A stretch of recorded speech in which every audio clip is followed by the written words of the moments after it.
A9 ನ್ಯೂಸ್ಗೆ ಸ್ವಾಗತ. ನಾನು ಅಮೀನ್ ಶೇಖ್. ಗ್ರಾಮೀಣ ಪ್ರದೇಶದಲ್ಲಿ ನಾಟಕಗಳ ಕಲೆ ರೈತ ವ್ಯಕ್ತಿಯಿಂದ ಉಳಿದಿದೆ ಎಂದು ರಾಜ್ಯ ಉಪಾಧ್ಯಕ್ಷ ಅಂದೋಪ್ಪ ಕೋಳೂರವರು ಹೇಳಿದರು.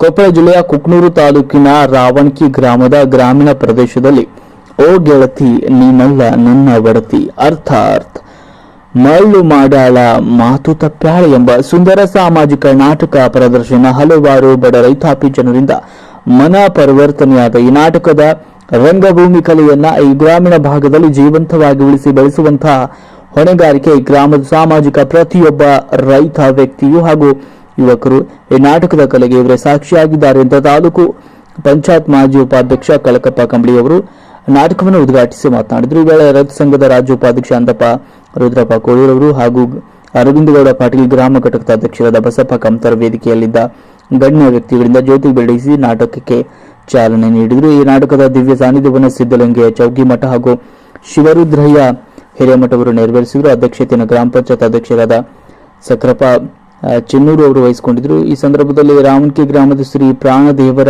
ರಥೋತ್ಸವದ ಅಂಗವಾಗಿ ಶ್ರೀ ಮಾರುತೇಶ್ವರ ತರುಣ ನಾಟ್ಯ ಸಂಘದಿಂದ ಆಯೋಜಿಸಲಾಗಿದ್ದ ಸಾಮಾಜಿಕ ನಾಟಕ ಗ್ರಾಮದ ಜನರಿಗೆ ಒಳ್ಳೆಯ ಮೆರುಗನ್ನು ಮೂಡಿಸಿದೆ ಅಂತ ನಾಟಕದ ಮಾಲೀಕರಾದ ಹನುಮಂತಪ್ಪ ಮುತಾಳ್ ಅವರು ತಿಳಿಸಿದರು. ಈ ಕಾರ್ಯಕ್ರಮದ ನಿರೂಪಣೆಯನ್ನ ಶಿವನಗೌಡ ಕಬಡ್ಡಿ, ಶಂಕರ ಇಂಗಳದಾಳ್ ಇವರು ನೆರವೇರಿಸಿಕೊಟ್ರು.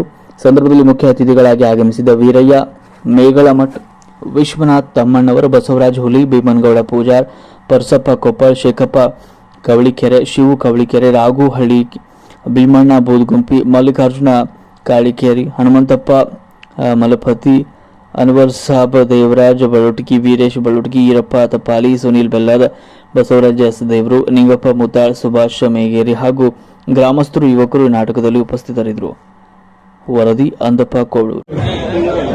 ಈ ನಾಟಕ ಕಲೆಯನ್ನು ಅನಿಸಿಕೊಂಡಿದ್ದು ನಮ್ಮ ಎಲ್ಲರ ಒಂದು ಹೆಮ್ಮೆಯ ಖುಷಿ. ಯಾಕಂದ್ರೆ ತಂದೆ ಕಳ್ಕಪ್ಪ ಅವರು ಒಂದು ಮಾತು ಹೇಳಿದ್ರು, ಹಳ್ಳಿ ಒಳಗ ಪ್ರತಿಯೊಂದು ಜಾತ್ರೆ ನಡೆದ್ರು ಆ ನಾಟಕ ಹಿಂದಕ್ಕೆ ಏನು ಸಂಪ್ರದಾಯ ಐತಲ್ಲ ಅದು ಇವತ್ತು ವರ್ಗಾದ್ರು ಯಾರೂ ತರ್ಸಿಲ್ಲ, ಅದು ಮುಂದಾದ್ರೂ ತರ್ಸಾಗಿಲ್ಲ. ಆ ಕಲೆಯನ್ನು ಉಳಿಸಿ ಬೆಳೆಸ್ಕೊಂಡು ಹೋಗೋದ ಒಂದು ನಮ್ಮ ನಿಮ್ಮ ಕರ್ತವ್ಯ.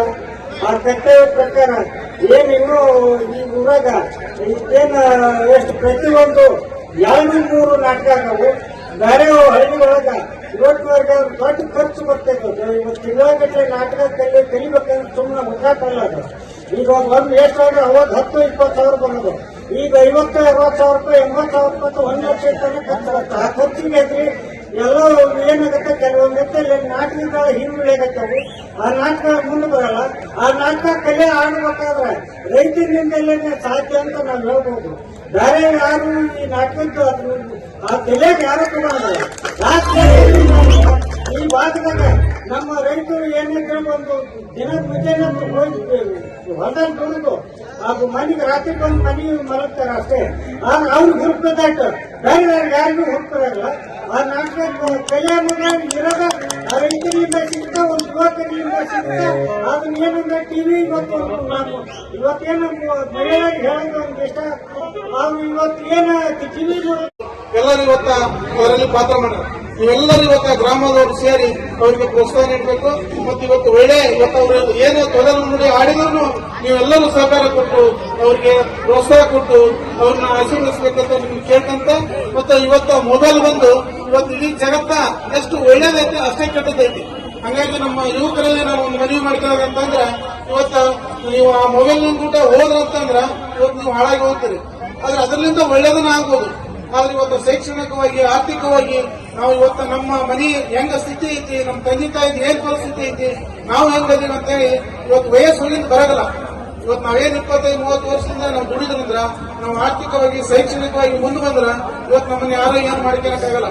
ಆದ್ರೆ ನಾವು ಅದನ್ನ ಯಾವ್ದು ಮಾಡಲಾರ್ದ ಇವತ್ತು ಯಾವ್ದೋ ಒಂದು ದುಶ್ಚಟಕ್ಕಿದ್ದು ಇವತ್ತು ನಾವು ಹಾಳಾದ್ವಿ ಅಂತಂದ್ರ ನಾವೇ ಇನ್ನೊಬ್ರು ಕೈಗೊಂಬೇಕು. ಹಾಗಾಗಲಾರ್ದಂತಾಗ ಇವತ್ತು ನಮ್ಮೆಲ್ಲ ಯುವಕರು ಇವತ್ತು ಮುಂದಿನ ದಾರಿ ನೀವು ನೋಡ್ಕೊಂತೀವಿ. ಮತ್ತೆಲ್ಲ ಇವತ್ತು ನೀವು ಬೆಳಿತೀರಂತ ಹೇಳ್ತಾ ನಾನು 2 ಮಾತು ಮುಗಿಸ್ತೀನಿ.